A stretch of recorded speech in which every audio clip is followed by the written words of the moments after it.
Very interesting indeed, but we turn our attention right now to the stars as we head to the final frontier.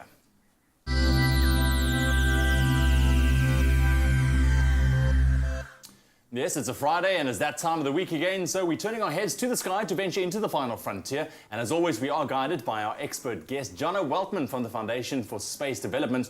Now, lenses and camera technology, that's what we're talking about this morning. They are growing at a rapid rate, and so too are telescopes. Now, we are now able to view the universe at 100 times its wider resolution. I have no idea what I am saying right now, Jono, and that's why you are here. But it's interesting, we do know that the universe is expanding every single day. We've kind of established that. But the WFIRST telescope, I mean, how is that going to help and kind of contribute to this expanding universe in terms of seeing more? Well, we're in a golden age for space telescopes and improving our ability to look into the universe and go back in time even further. Because when we look in the universe, we're actually looking back in time. Because it takes time for light to get It's still a concept that I think a lot of people kind of find it very tricky. It takes a while to get your mind around. And WFIRST is a brand new proposed telescope. It only became a mission last year. Probably going to take another 20 years or so to get out there, but it will allow us to look at the universe in a very wide area at 100 times better resolution than Hubble. Wow, so okay. That's the plan, yeah. So what are we hoping to see from something like that? Well, WFIRST's primary mission is to tell us how dark energy might be working. We'll be able to see the effects of the universe expanding when we look at such a wide field, and we'll also be able to look back at the history of the expansion of the universe using that. And when we combine that with James Webb, James Webb will be able to zoom in and look very closely at any kind of funny things in the field that.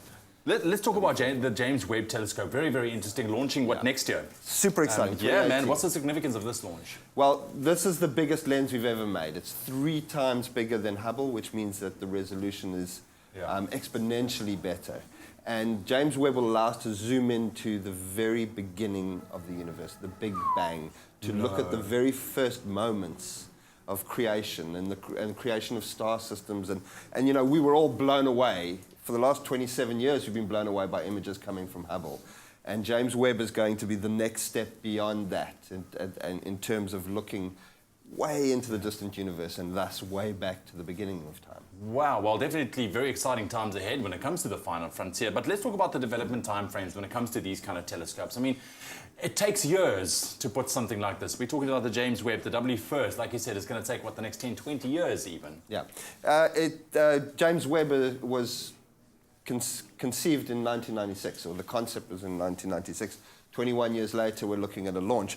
And the reason for that is it's very easy to say, hey, we want amazing resolution images of what happened at the beginning of time, but then some guy's got to build it, right?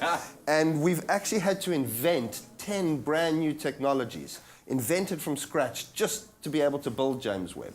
And of course, that takes time. It takes a generation of engineers and scientists to work on a project like this. They're long-span projects.